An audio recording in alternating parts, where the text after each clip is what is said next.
Hello and welcome to episode 20 of the BROADRUN podcast. I'm Blair, the host of the podcast, running coach here in Dubai, and welcome you back to today's episode, which is tapering for race day success.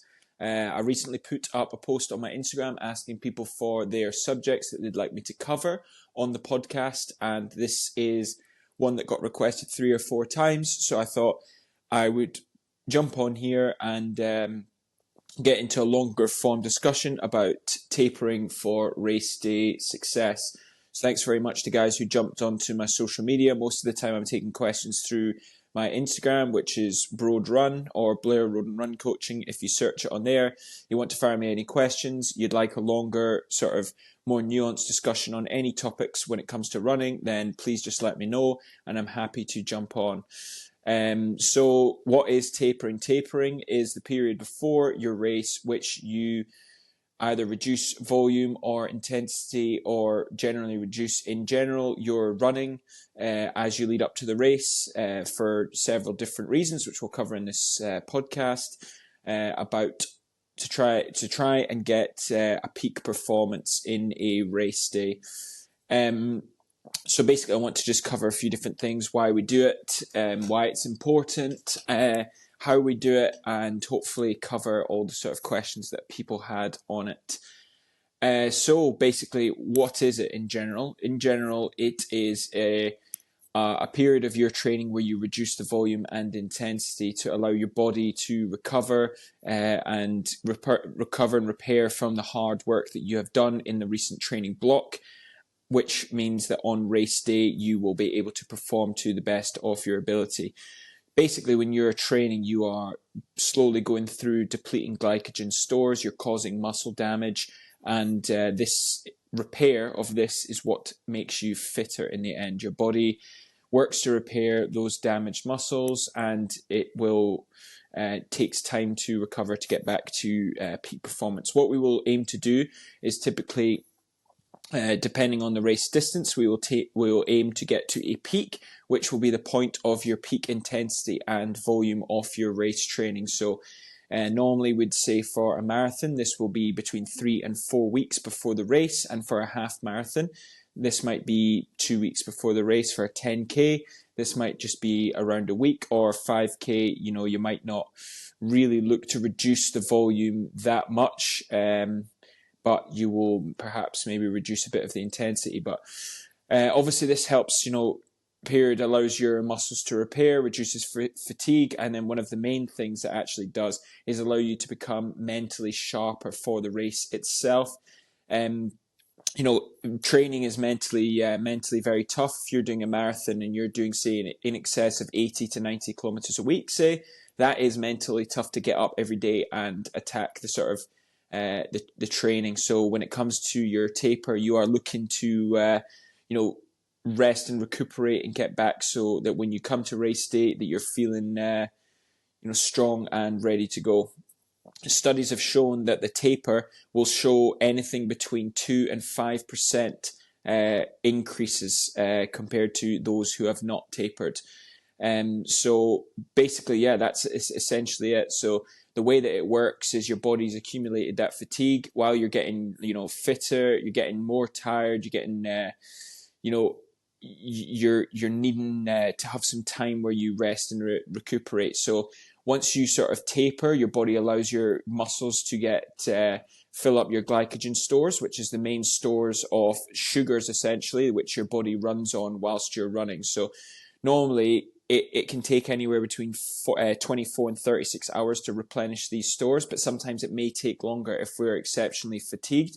Your body uses these stores all the time, whether it be for just general running about, or, depending on how well fed you are, you're going to need to replenish and fill up these stores. This may incorporate a period of carbohydrate loading, although that's something we'll talk about at a different time. So the repair and recovery of muscle fibers. So you've had micro tears when you're training. If you're feeling like your legs are extremely sore from all the runs, your calves, your quads, This is essentially micro tears that your body needs time to recover and come back stronger. It's the same when you go to lift weights in the gym. This is how we get stronger. We cause damage to the muscle tissue, which our body then repairs, which allows us to come back stronger. And then, yes, like I said, increased mental focus. Want to talk about different tapering methods.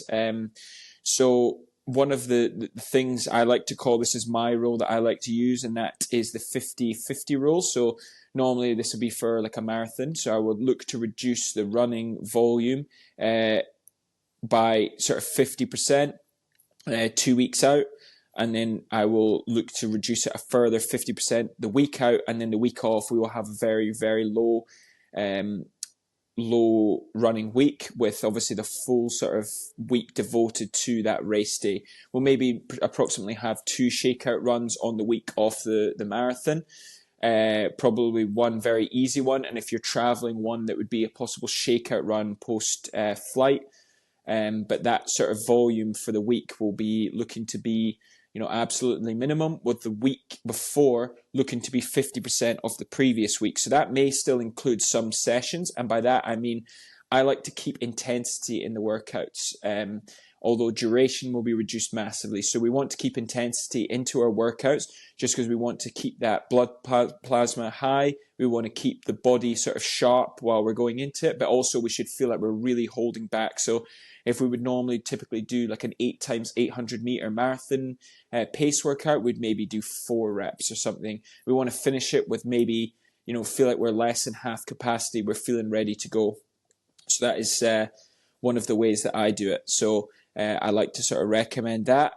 Also, I like to call that 2-3 week period before the race is do no harm. You are not going to get massively fitter in that last period. The one thing that you might do is you might cause excess damage to your muscles or over fatigue for race day. So this is why tapering is super important. We want to go into race day feeling refreshed. We want to feel energized. So if we're not feeling it on one of the days and we feel like we maybe need to skip, that's absolutely fine. So just, sort of look at that and think about it yourself, how you feel.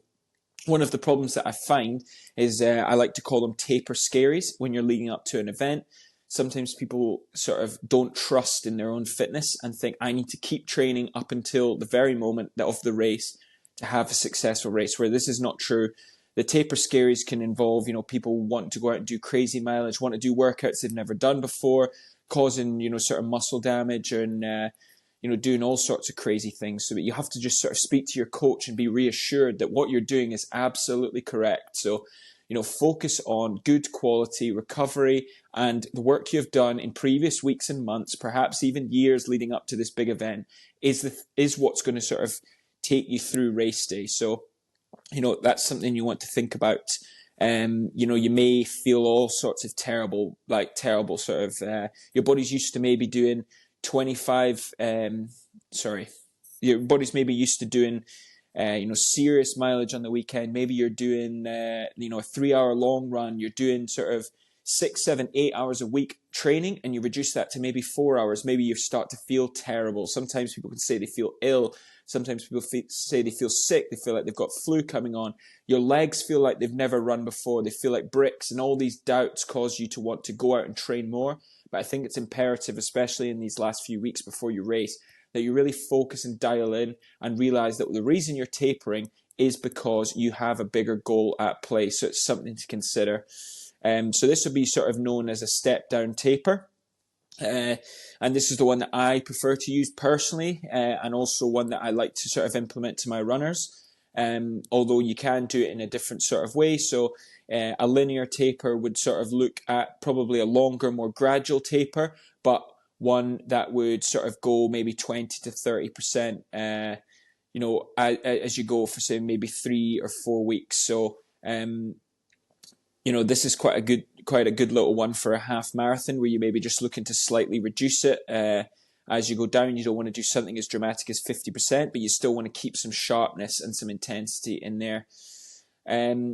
So yeah, this is sort of one thing. How long should the taper be? As I said, anything between 2 to 4 weeks for the marathon. I would say for me, I would say the 3 week is the absolute standard. you know, keeping that in that last period, there's absolutely no harm keeping specific race pace work in there, and I think that works really well. So that will be like zone 3 intervals, something anything between 8 to 12 minutes on repeats, working at your marathon pace, just so in the last few weeks you really dial in what your specific marathon pace is. Now, if your coach has hopefully told you exactly what your marathon pace is, you should be dialed into that and you should be super comfortable for it. Now, as I said, half marathon, I think the typical standard is about 2 weeks. And that's something that I quite like, unless you are, something that's maybe not your A goal race, maybe your B goal or C goal. You maybe only look to do a week. 5K to 10K, you may be looking at a week. So, yeah. And that's something I want to talk about, when not to taper. When would I not advise someone to taper? This might be if you are, say, running a spring marathon, but you're maybe running a sort of winter half marathon or a half marathon. I like to do sort of 6 to 8 weeks out, where you sort of race it as a sort of intra training plan race, so to speak, so you can sort of test your fitness and see how you're going. So what people do is they do what's called a run-through taper, which is effectively just to skip your taper but run a race on fatigued legs. And I kind of like doing this as we're sort of running into different races. It allows your body to see how you perform on high mileage weeks. It allows you to see how you feel. And then it also sort of allows you to sort of reflect on your training plan after. Now, if you do race it, if you do go all guns blazing, it might be important to sort of factor in recovery days or maybe even a recovery week post that really hard effort. But that's something to consider with your coach and something to consider, yourself. How do you feel post-race?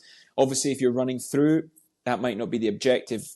All goals might be focused towards the A goal. So it might be a case of, right, that was a lot of suffering, but we're going to go for the larger goal. So that's something I want to talk about. That's a situation where you would possibly not taper. So common mistakes that I see is people getting to a taper period and not fueling correctly. So they get to a point where they're no longer running as much, but they're no longer eating sufficient fuel to allow their body to repair and replenish what they have lost during the training period.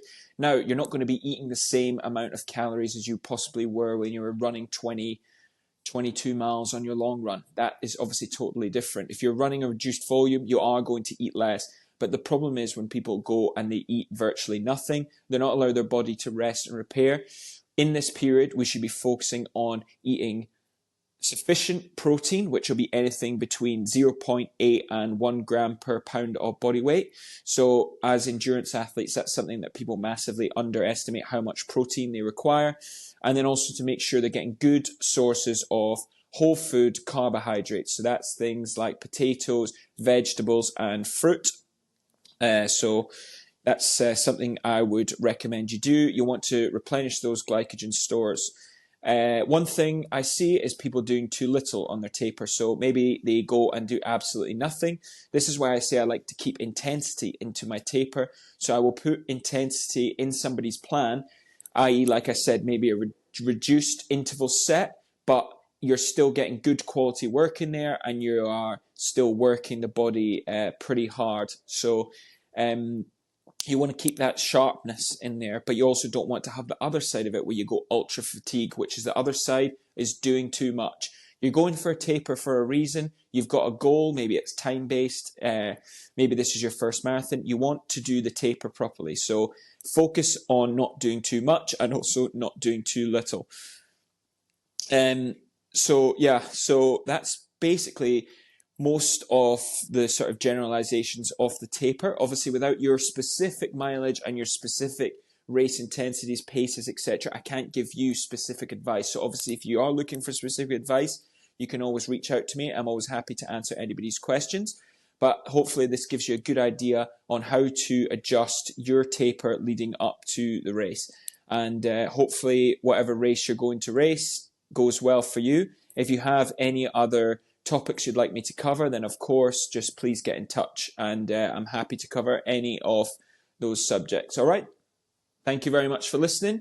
You've listened to my podcast, which has been on the tapering for race day success, and hopefully you've enjoyed it.